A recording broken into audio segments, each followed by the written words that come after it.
Dipersembahkan oleh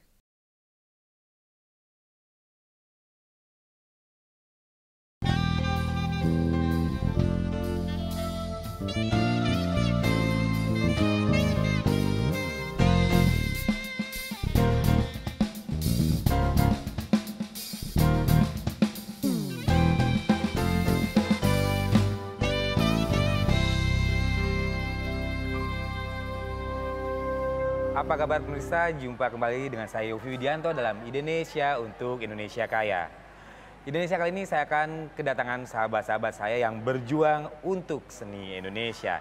Tapi sebelum ketemu, kita saksikan tayangan berikut ini. Mencintai seni budaya Indonesia harus dibuktikan dengan aksi yang nyata. Apalagi seni budaya asing semakin berkembang di Indonesia.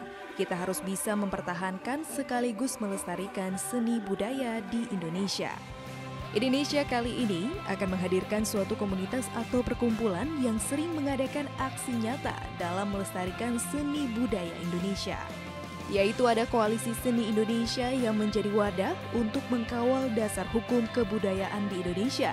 Selain itu, ada juga Mari Berbagi Seni yang juga sering membuat workshop atau penyuluhan informasi mengenai seni budaya Indonesia. Saksikan selengkapnya di Indonesia. Nah, pemirsa, bukan apa yang mereka lakukan dan seperti apa kiprah mereka untuk seni Indonesia. Yang pertama, saya bertemu dengan Mbak Tita Jumario, apa kabar? Dan juga Hafex Gumai. Nah, Mbak Tita ini dari Mari Berbagi Seni. Mungkin bisa diceritakan apa sih Mari Berbagi Seni itu? Jadi Mari Berbagi Seni ini adalah art sharing movement yang didirikan tahun 2014. Kita mempunyai sekolah seni yang memang kita kita buat untuk mengisi kreativitas anak-anak Indonesia. Waktu kita mulai, kita menyadari bahwa sebetulnya banyak sekali anak-anak Indonesia yang butuh pelatihan kreatif seperti ini. Dari 2014 hingga sekarang kita sudah memberikan pelatihan seni dan kreativitas ke sekitar 10.200 anak-anak dan guru di seluruh Indonesia. Wow, 10.200 anak di seluruh Indonesia dalam waktu 3 tahun ya? Yes. Nah, keren banget. Nah, tadi disebutkan sekolah seni. Mungkin detailnya pelajari apa tuh sekolah seni, terus materinya seperti apa, mungkin masyarakat perlu tahu. Jadi kalau Ganara sendiri memang ini adalah sekolah seni rupa. Jadi yang dipelajari adalah seni lukis, seni gambar, seni keramik. Kita mempelajari memasak juga untuk anak-anak. Dan kita mulai dari umur yang paling kecil yaitu 1,5 tahun sampai dewasa sampai manula. Jadi kita merasa bahwa seni ini menyentuh semua gitu. Nah, lantas ketika berbagi seni ke banyak sampai 10.200 itu teknisnya itu seperti apa materi yang disampaikan? Jadi kita biasanya kerjasama dengan organisasi atau yayasan. Guru-guru dari Mari Berbagi Seni ini akan datang ke sekitar Jakarta dan ke daerah-daerah juga, ke Maluku, ke Makassar. Kita memberikan pelatihan. Bentuknya memang seperti art workshop ya. Jadi ada yang one time, jadi cuma satu kali kita bertemu, tapi ada juga yang memang berkala gitu. Jadi kita memberikan pelatihan ke fasilitatornya, mereka setiap minggu akan datang dan melatih anak SMA yang ada di daerah Makassar, seperti yang kita lakukan sekarang. Oh gitu, jadi ada juga yang berkala. Kalau yang one time itu bisa secara sporadis, di mananya kita datang, kemana ya tempatnya, bisa berbagai tempat dan melihat situasi, kondisi ekonomis tempat yang seperti apa. Nah, itu biasanya sasarannya lebih kemana tuh? Kalau Mari Berbagi Seni sasarannya lebih ke menengah ke bawah ya, jadi lebih ke CD. Jadi maksudnya kita memang berusaha membuat gerakan ini untuk anak-anak yang memang tidak bisa mengikuti kelas-kelas seperti ini sendiri gitu. Jadi mungkin mereka tinggal di jalanan atau mungkin mereka di panti asuhan. Di panti asuhan tuh ibaratnya misalkan kita memberikan sumbangan ke panti asuhan. Biasanya kalau misalkan orang mau nyumbang atau misalkan ada organisasi yang mau nyumbang, bentuknya adalah uang atau makanan atau buku. Tapi menyumbangkan proses berkreasi itu belum ada gitu. Jadi kita mengisi kekosongan itu sebetulnya. Dan yang mana itu sangat penting ya untuk perkembangan dari kreativitas dari anak-anak dan juga mereka bagaimana survive menghadapi kehidupan di masa yang akan datang. Keren banget itu dari Mbak Tita. Nanti kita lanjutkan lagi pembicaraannya. Lalu ke Hafex. Hafex ini Koalisi Seni Indonesia. Apa sih maksudnya Koalisi Seni Indonesia itu?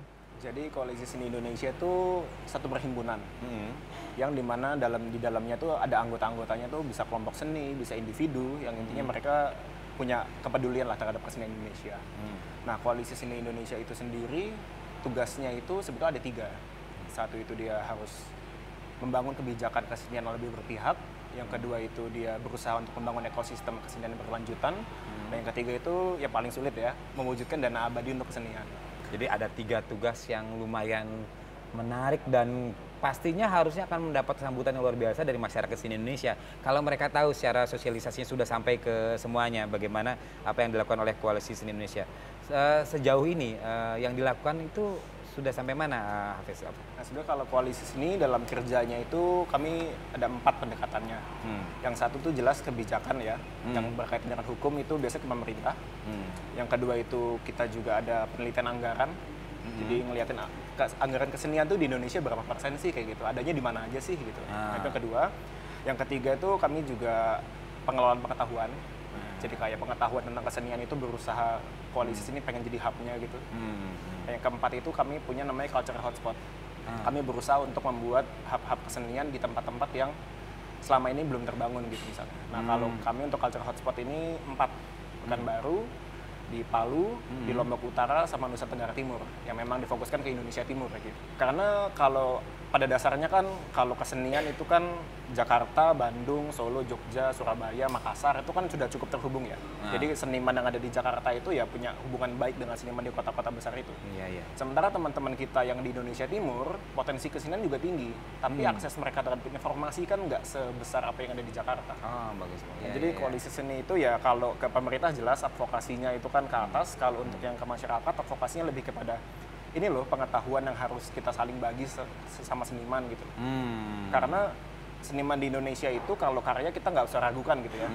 Tapi masalahnya akses informasi gitu, bagaimana mereka mendanai diri, bagaimana mereka meningkatkan kapabilitas. Nah itu yang masih menjadi PR besar. Nah koalisi sini kerjanya di situ.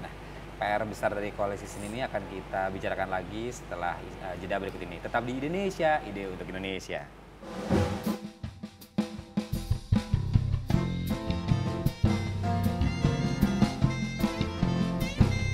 Adalah saat yang cukup krusial bagi anak-anak muda untuk merubah mindset mereka.